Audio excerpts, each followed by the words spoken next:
Yes, I wrote about this, Mel, in my first book. Perception is the copilot to reality. How people perceive you will directly impact how they deal with you. Always believe you were born to win. It's your right to win.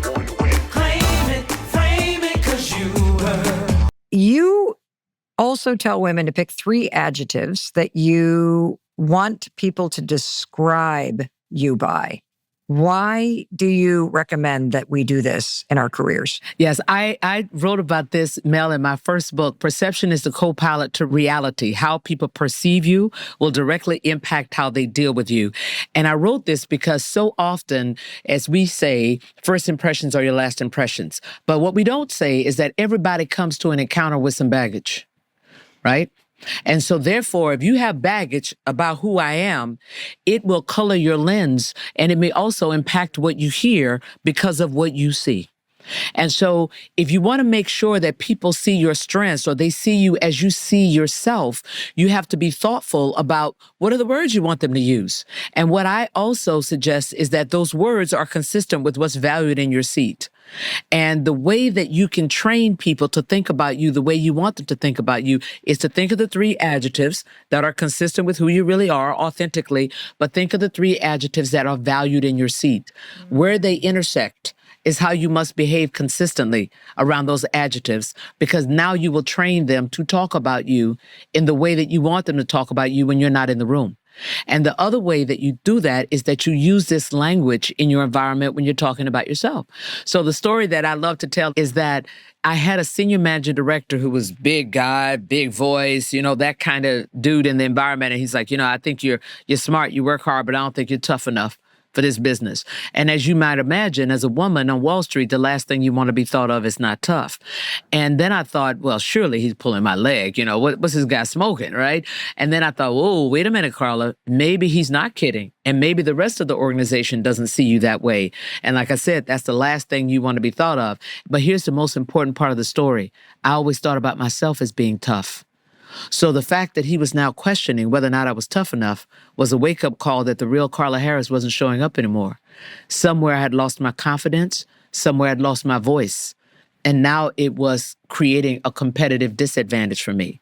So I decided for 90 days I walk tough, talk tough, eat tough, drink tough, use tough in my language, and sure enough, in about 90 days it worked, because I would say things like, you want me to go in and listen to that CEO's presentation and it's not even my deal? Well, tell me a little bit about this CEO. Is this guy sensitive? Does he have a thin skin?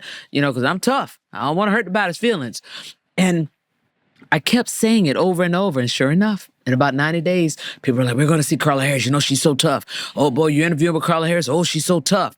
But you have to help people think about you in the way you want them to think about you, because they just may not see you that way. And you can't take it personally. They don't see you. So you have to make sure that you're seen and that you're thought of in the way that you want to be thought of. Well, I also want to make sure that I highlight something that you said that I think is very important. If you're going to pick your 3 words, maybe they're confident, prepared, smart, or maybe it's, you're tough. You're powerful. You're clear. Pick those 3 words. But what I love that you said that I want to make sure that as you're listening to Carla, you do not miss is do not do that just in meetings. If you want to be seen as confident and serious and powerful, make sure you're not joking around in the lunchroom. Make sure you're not rolling in late because, you don't take things seriously.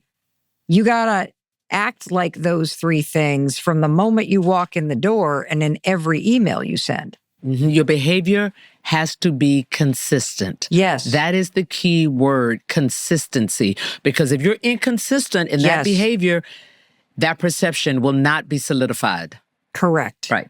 And so I appreciate that you pointed out that pick your 3 words, but also look at the environment that you're in. And is there an overlap? And am I consistent in every interaction when I'm showing up? Because that's how I build a reputation, by deciding what do I want my reputation to be and then acting consistently. I love that. And make sure it's you. It's authentic. Don't make it up.